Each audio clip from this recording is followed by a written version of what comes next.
Pengacara Lelaki Arumugam dari Seksyen 4 ingin memberi pengenalan tentang kajian kes kami. Pencemaran sungai merupakan suatu isu yang penting dan juga sensitif yang harus diambil berat oleh seluruh rakyat Malaysia, terutamanya pencemaran Sungai Kim Kim ini. Sungai Kim Kim ini terletak di Pasir Gudang, Johor, dan sungai ini telah dicemari dengan sisa-sisa toksik dan juga kimia. Perkara ini dilakukan oleh beberapa individu yang tidak bertanggungjawab dan mempunyai sifat mementingkan diri sendiri. Mereka melepaskan sisa-sisa toksik dan juga kimia menggunakan suatu tanker di Sungai Kim Kim ini. Pencemaran Sungai Kim Kim ini telah memberi kesan yang buruk kepada seramai 6,000 orang penduduk yang tinggal sekitar kawasan itu. Seramai 2,775 orang telah menerima rawatan segera dan juga 8 orang penduduk telah menerima rawatan kecemasan di hospital. Pencemaran Sungai Kim Kim ini bukan saja memberi impak buruk kepada manusia sahaja, tetapi memberi impak yang besar kepada haiwan-haiwan dan juga kepada alam sekitar. Objektif kajian. Yang pertama, membuka mata masyarakat terhadap pentingnya penjagaan sungai. Yang kedua, mengelakkan kepusahan flora dan fauna yang hidup di sungai. Yang ketiga, mengekalkan kualiti air bersih yang merupakan salah satu sumber asas dalam kehidupan seharian kita. Assalamualaikum warahmatullahi wabarakatuh. Saya Muhammad Nikuan Azizi bin Khalili. Saya akan membentangkan tentang metodologi kajian. Untuk menyelesaikan kajian berkenaan pencemaran Sungai Kim Kim, kami secara berkumpulan telah melakukan beberapa kaedah, iaitu yang pertama, mengedarkan borang soal sidik secara atas talian berkenaan pencemaran Sungai Kim Kim. Contohnya, kami secara kumpulan membuat Google Form di mana kami telah membuat soal sidik seperti kami meletakkan pelbagai soalan untuk mengetahui tahap pengetahuan dan kesedaran orang awam tentang masalah pencemaran Sungai Kim Kim. Sebagai contoh soalan yang ada dalam soal sidik itu ialah tentang latar belakang responden seperti umur, jantina, kaum dan status masa. Serta kami telah meletakkan soalan sidik tentang berkenaan kesedaran masyarakat terhadap kesan dan punca pencemaran Sungai Kim Kim.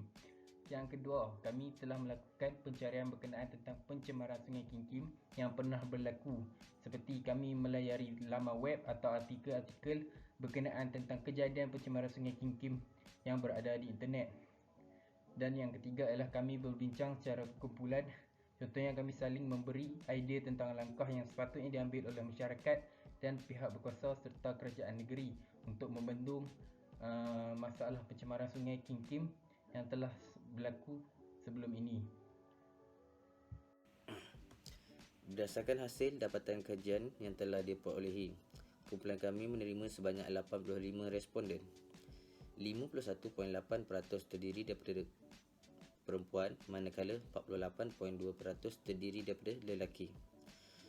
Majoriti responden berumur 18 hingga 25 tahun dengan kadar peratusan 84.7 dan 7.1% adalah responden yang berumur 26 hingga 35 tahun. Selain itu, 5.9% adalah responden yang berumur 36 hingga 45 tahun. Hari sekali, 2.3% adalah responden yang berumur 46 ke atas. Dari segi kaum, sebanyak 45.9% terdiri daripada kaum Melayu, 37.6% terdiri daripada kaum India, 9.4% terdiri daripada kaum Cina dan 7.1% terdiri daripada kaum lain. Sebanyak 80% merupakan pelajar, 14.1% bekerja swasta, 2.4% tidak bekerja, 2.4% bekerja sendiri dan 1.1% bekerja awam. Berdasarkan hasil dapatan kajian yang telah diperolehi, kumpulan kami menerima sebanyak 85 responden. 51.8% terdiri daripada perempuan, manakala 48.2% terdiri daripada lelaki. Majoriti responden berumur 18 hingga 25 tahun dengan kadar peratusan 84.7 dan 7.1% adalah responden yang berumur 26 hingga 35 tahun. Selain itu, 5.9% adalah responden yang berumur 36 hingga 45 tahun. Hari sekali, 2.3% adalah responden yang berumur 46 ke atas.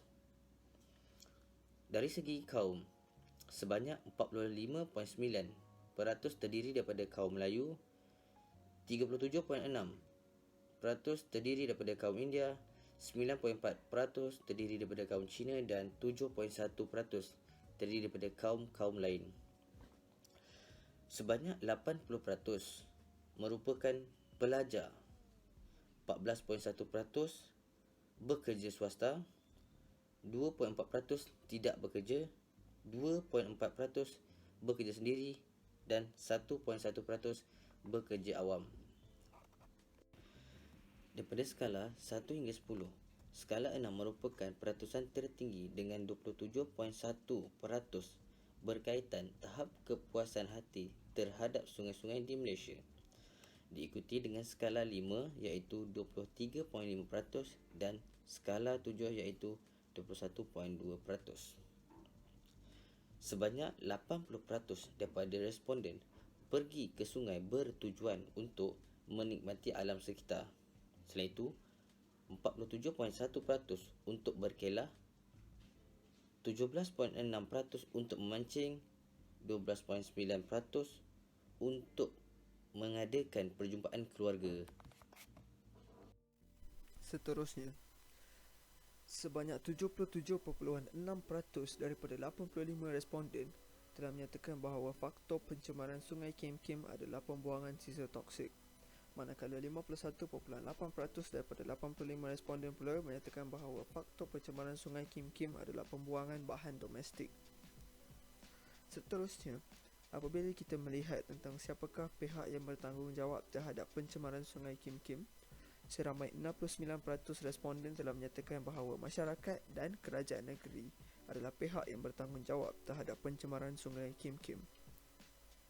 Berdasarkan daripada skala 1 sampai 5, skala 3 mendapat tempat pertama dengan sebanyak 46.4% berkaitan dengan kepuasan hati dengan kaedah penyelesaian pencemaran Sungai Kim Kim. Diikuti dengan skala keempat dengan 26.2%.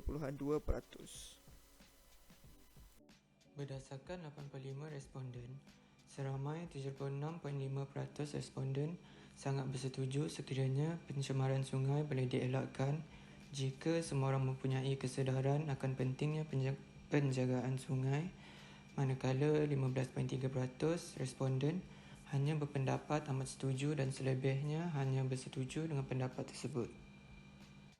Seterusnya, berdasarkan 85 responden, seramai 68.2% bersetuju untuk kerajaan negeri mengadakan kempen Cintai Sungai bagi menangani masalah pencemaran Sungai Kim Kim.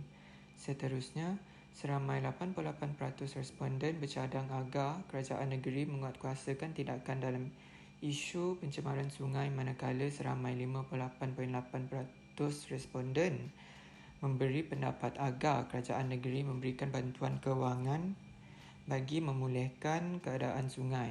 Di samping itu, seramai 43.5% responden bercadang kerajaan negeri untuk menanam pokok-pokok di sepanjang tebing sungai dan selebihnya mengarahkan kerajaan negeri untuk membina tembok batu sepanjang tebing bagi mengelakkan hakisan tanah.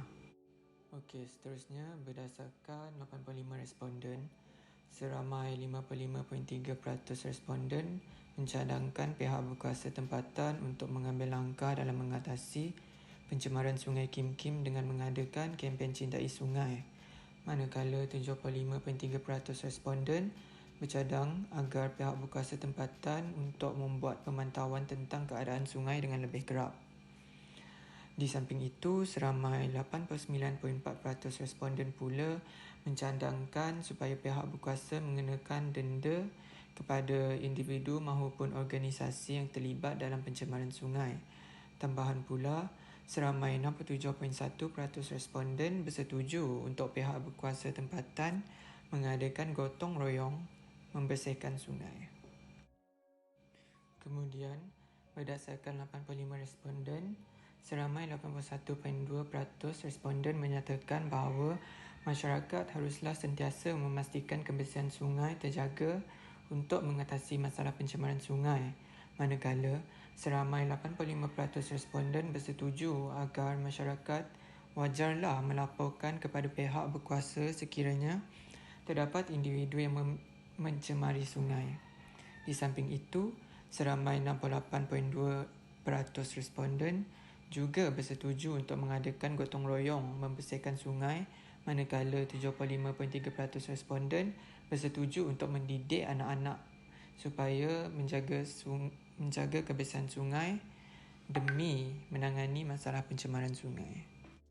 Okey, seterusnya ialah cadangan menangani masalah pencemaran Sungai Kim Kim.